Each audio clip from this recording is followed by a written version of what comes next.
A4V 125 EL control right direction pump. எப்படி check பண்ணலான்னு பார்க்கலாம்.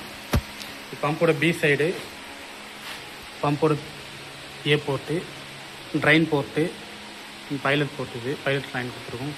ஏ லைன் எடுத்துகிட்டு வந்து எங்களுடைய டெஸ்ட்டு பம்ப் டெஸ்ட்டுக்குடைய ஏ லைனில் கொடுத்துருக்கோம். பியில் கொடுத்துருக்கோம். இது ட்ரைன் லைனு, ட்ரைன் கொடுத்துருக்கோம்.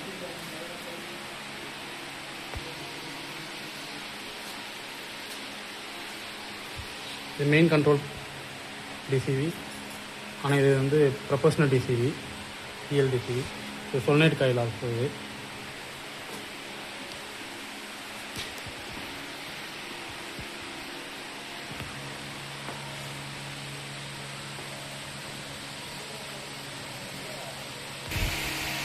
இது எங்கள் டெஸ்ட்ரிக்குடைய கண்ட்ரோல் பேனல். ப்ராசஸ் இண்டிகேட்டர் கொடுத்துருக்கோம் வேல்யூ ரீட் பண்ணுறதுக்கு.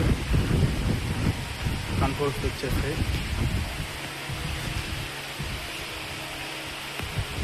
எங்கள் லேபிலையும் நம்ம பார்த்துக்கலாம், ரீட் பண்ணிக்கலாம்.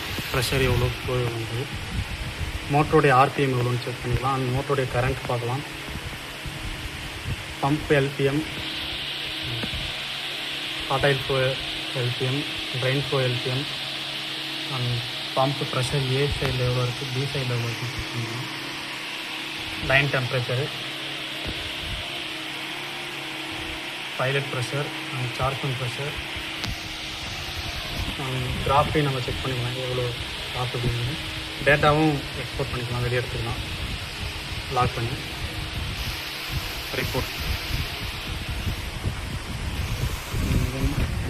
Charge pump system, start button, stop button, trip, charge பம்போட டிசிவியோட ஏபி, இது பைலட் சிஸ்டத்தோட இது start stop trip, X1, X2, Y1, Y2. இது main pump system, start stop trip, direction pump motor direction, right side and left side direction.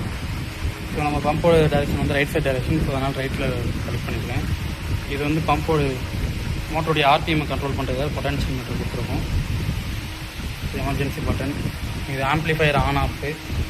இது ஆம்ப்ளிஃபையருடைய AB, A coil and B காயிலோடது.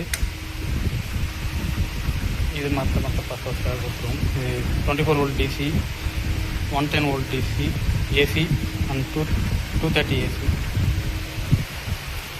இப்போ process இண்டிகேட்டரையும் நம்ம check பண்ணிக்கலாம். Process indicator எது கொடுத்துருக்கோம், tank temperature கொடுத்துருக்கோம், மோட்டரோட ஆம்ஸுக்கு கொடுத்துருக்கோம், பைலட் ப்ரெஷருக்கு கொடுத்துருக்கோம், சார்ஜ் பம்ப் ப்ரெஷருக்கு கொடுத்துருக்கோம், ஆர்பிஎம்க்கு கொடுத்துருக்கோம், ட்ரைன் ஃப்ளோ கொடுத்துருக்கோம், ப்ரெஷர் ஏக்கு மட்டும் கொடுத்துருக்கோம், அண்ட் மெயின் ஃப்ளோவோடது கொடுத்துருக்கோம். ப்ரெஷர் பி வந்து நம்ம இதில் தான் பார்க்க முடியும். இங்கே பார்த்துக்கலாம் ப்ரெஷர் பியோடது. ஸோ இப்போ நான் ஃபஸ்ட்டு சார்ஜ் பம்ப் சிஸ்டத்தை ஆன் பண்ணுறேன். சார்ஜ் பம்புடைய ப்ரெஷர் ரீட் ஆகும். ப்ரெஷர் ஏலையும் சார்ஜ் ஆகிடுச்சு. சார்ஜ் பம்ப் ஆன் பண்ணிவிட்டு நான் டிசிவி 2ல் செலக்ட் பண்ணால் எனக்கு ப்ரெஷர் ஏலையும், ப்ரெஷர் ஏ அண்ட் ப்ரெஷர் பியில் சார்ஜ் ஆகிடுச்சு. ஸோ ப்ரெஷர் ஏவும் சார்ஜ் ஆகிடுச்சு, ப்ரெஷர் பியும் சார்ஜ் ஆகிடுச்சு. இங்கே நீங்கள் சார்ஜ் பம்ப் ப்ரெஷர் இங்கேயும் பார்த்துக்கலாம். ஸோ பம்ப் ஆன் ஆகிடுச்சு அப்படின்ற இண்டிகேஷன் இங்கே வந்துடும். டிசிவி 2 ஆனில் இருக்குன்ற இண்டிகேஷன் எனக்கு தெரியும். நெக்ஸ்ட் நம்ம பைலட் பம்ப் ஆன் பண்ணிக்கலாம்.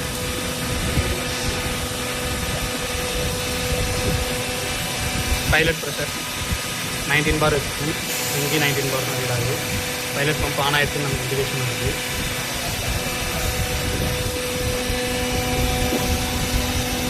மெயின் பம்பை ஸ்டார்ட் பண்ணிக்கலாம். மெயின் பம்போட டைரக்ஷன் செலக்ட் பண்ணிவிட்டு நெக்ஸ்ட் ஸ்டார்ட் பண்ணுங்கள். மெயின் பம்போட direction right clockwise, so அதனால் நான் ரைட் சைட் செலக்ட் பண்ணிக்கிறேன். இது ஸ்டார்ட் பண்ணுறேன். ஸ்டார்ட் பண்ணிட்டு நான் ஆர்பிஎம் இன்க்ரீஸ் பண்ணிக்கிறேன். இந்த ஆர்பிஎம் நான் ரீட் பண்ணலாம். நான் 1000 ஆர்பிஎம்மில் வச்சு ஃபஸ்ட்டு டெஸ்ட் பண்ணி பார்க்கலாம்.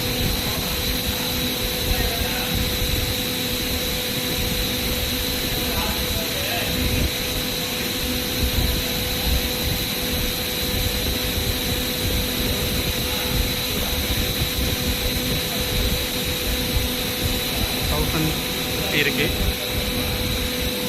ப்ரெஷர் ஏல 33 பார் இருக்குது. பம்பு ஃப்ளோ 8 இருக்குது. 0 ட்ரைன் ஃப்ளோ 7 LPM வருது. Charge pump pressure 34, pilot pressure 19, tank temperature 52ல் இருக்குது. மோட்டருடைய ஆம்ப் ரேட்டிங் ஆம்ப்ஸ் வந்து 96 இருக்குது. இது எல்லாமே நம்ம இங்கேயும் செக் பண்ணிக்கலாம், பார்த்துக்கலாம்.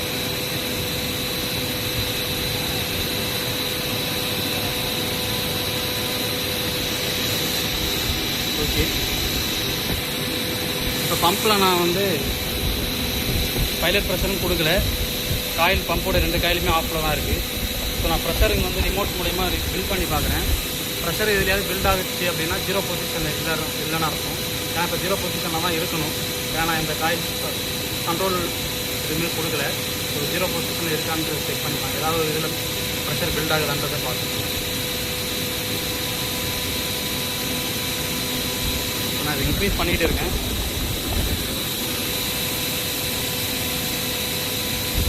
எனக்கு ஏலையும் ப்ரெஷர் பில்ட் ஆகலை, பிலையும் ப்ரெஷர் பில்ட் ஆகலை. நான் ஃபுல்லாகவே இன்க்ரீஸ் பண்ணிட்டேன், ஃபுல்லாக டைப் பண்ணிட்டேன். ப்ரெஷர் இங்கே இன்னும் பில்ட் ஆகலை. பம்ப் இப்போ 0 பொசிஷன்லாம் இருக்குன்றதை நம்ம கன்ஃபார்ம் பண்ணிக்கலாம். இப்போ திரும்ப ஃபுல்லாக ரிலீஸ் பண்ணிடுறேன். ரிமோட் ரிலீஸ் ஹோல்டர் ரிலீஸ் பண்ணிடுறேன்.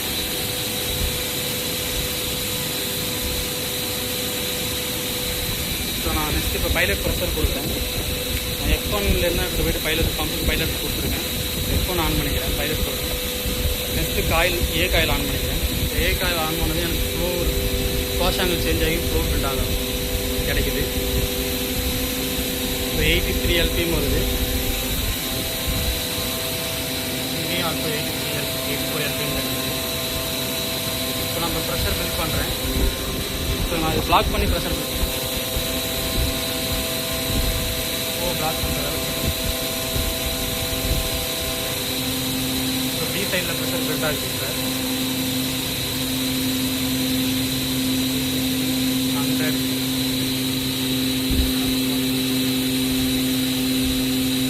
ப்ரெஷர் பில்ட் ஆகுது. இது மாதிரி ஆம்ப் ரேட்டிங் இன்க்ரீஸ் ஆகுது.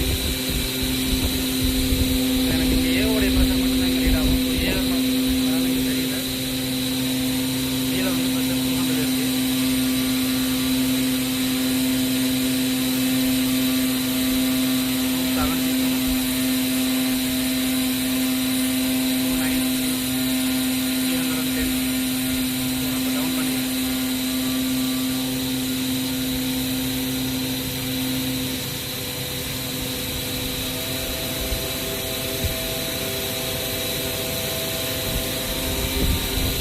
காயில் ஏலேருந்து டிக்கு மாற்றிக்கிறேன். சாரி, இது ஏபி வந்து ஒட்டாவாக இருக்குது.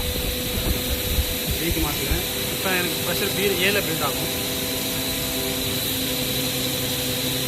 ஏல பில்ட் ஆகுது.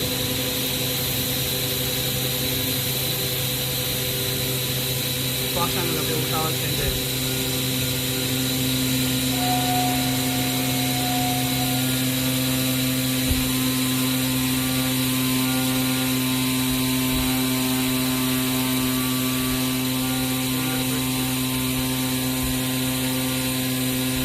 ட்ரெயின் இப்போ வந்து 19 வருது.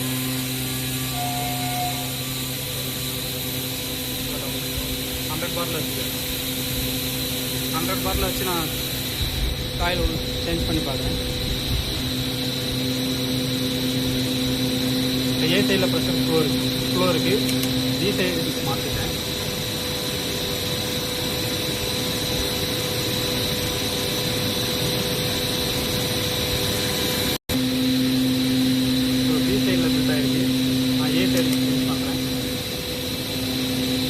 Oil flow A D to A போயிட்டு இருக்கு. அதனால தான் ஏல ப்ரெஷர் பில்ட் ஆகிட்டு இருக்கு. ஆயில் ஃப்ளோ வந்து ஏ டு பிக்கு சேஞ்ச் பண்ணுறேன். ஆயில் ஃப்ளோ ஏ டு பியில் இருக்கு.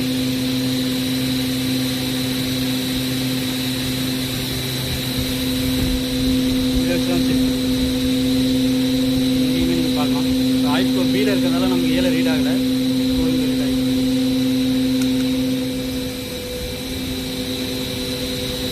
ஆயில் ஃப்ளோ ஏல இருக்குது. 109 110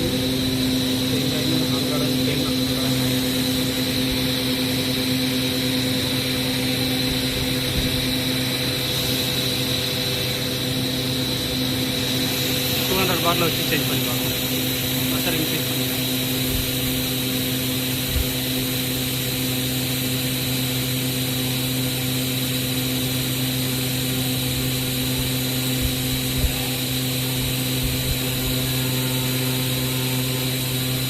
கவரில் இருக்குது.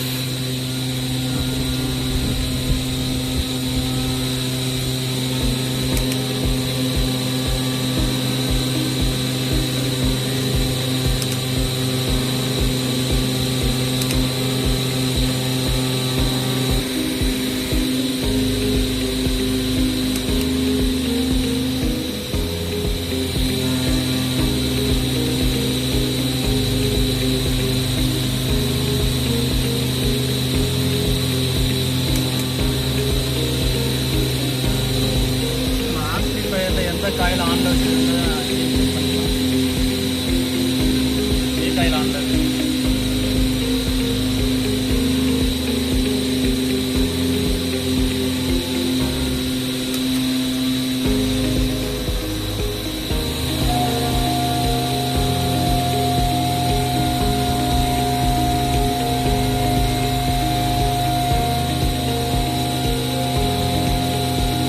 பம்போட ஆன் பின் நான் வந்து கிராஃப் எதோட